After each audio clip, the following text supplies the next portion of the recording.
Stockholm Sweden से नाजरीन की खिदमत में आरफ कसाना का सलाम पहुँचे।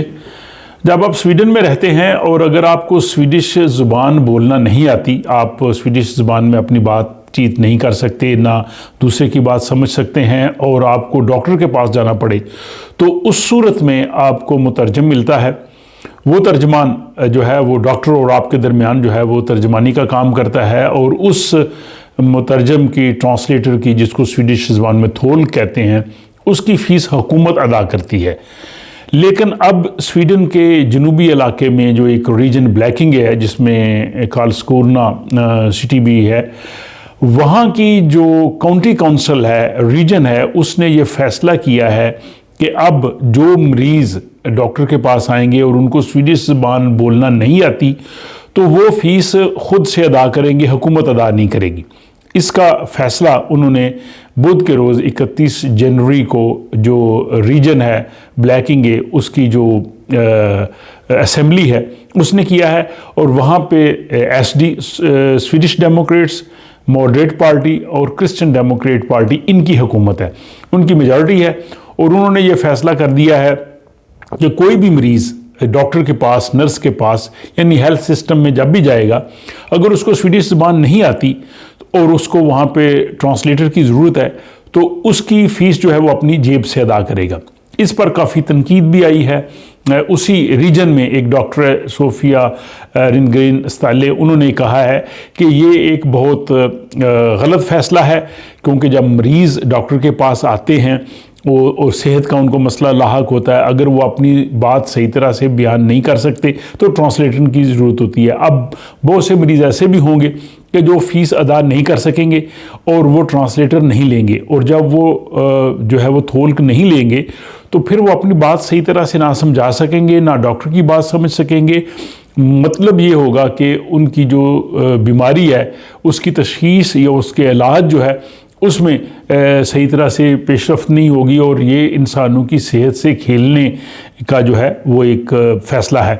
साथ ही वहाँ पे एक और माहिर कानून है, माग्नुस योनासन, उन्होंने भी ये कहा है कि ये बहुत से जो स्वीडन के कवानीन हैं उनकी खिलाफ वर्जी है। यहाँ पे ये बुनियादी हकूक़ हैं कि हर शख्स को इस तरह की सहूलत मिलनी चाहिए।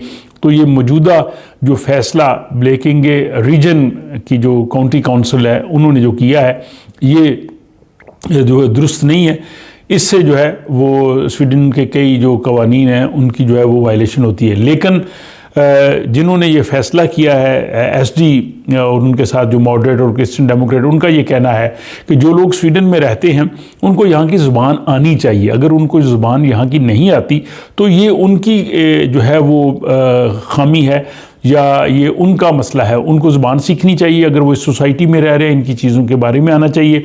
इस हवाले से जो एसडी के वहाँ पे तर्जमान है बेयोर्न नूरहादी, उन्होंने ये कहा है कि हमारी यही कोशिश है कि जो लोग यहाँ पे आए हैं वो इस मुआशरे का हिस्सा बने, वो ये ज़ुबान सीखें, और अगर उनको ज़ुबान नहीं आती तो हम या हुकूमत जो है वो क्यों उनकी जो है वो फ़ीस जो है वो अदा करे।